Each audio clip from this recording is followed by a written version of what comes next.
গত কয়েকদিন ধরেই কিন্তু একটা চাপানুতর চলছে এবং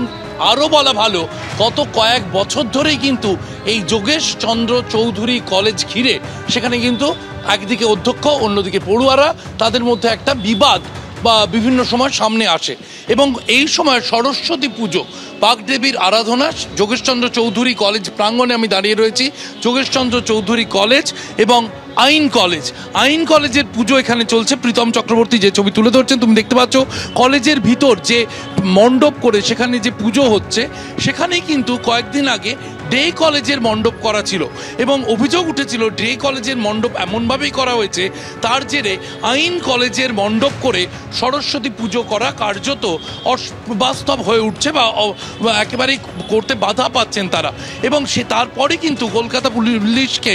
নির্দেশ দেওয়া হয় কমিশনার একজন যুগ্ম কমিশনারকে বেছে নেবেন যিনি নিরাপত্তা সুনিশ্চিত করবেন এবং তারপরে কিন্তু আজকের ক্যাম্পাসের সামনের যে ছবিটা কলকাতা পুলিশের কর্মী আধিকারিকরা তারা যেভাবে নিরাপত্তা দিচ্ছেন যোগেশচন্দ্র চৌধুরী কলেজে, তাতে কিন্তু আইন কলেজের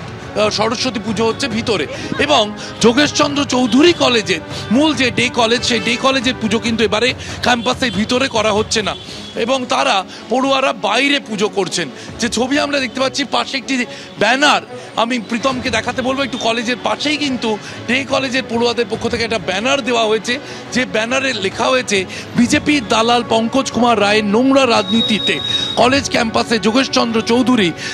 কলেজের পুজো হচ্ছে না, তাই আমরা সাধারণ ছাত্রছাত্রীবৃন্দ কলেজ গেটের বাইরে পুজো করছে। অর্থাৎ ডে কলেজের পুজো যে পাশের গলিতে হচ্ছে সেই পাশের গলিতে হওয়ার জন্য তারা কিন্তু অধ্যক্ষ পঙ্কজ কুমার রায়কে দায়ী করেছেন। অন্যদিকে আবার এই অভিযোগ তাদের বিরুদ্ধে উঠছিল যে সাবির আলী সহ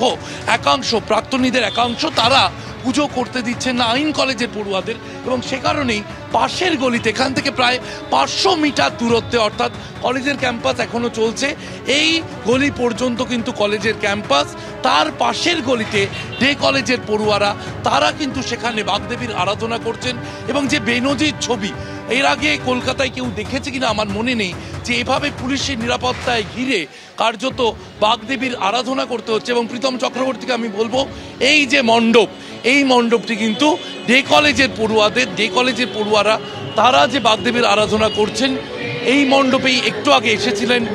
তৃণমূল বিধায়ক মদন মিত্র এবং ব্রাত্য বসু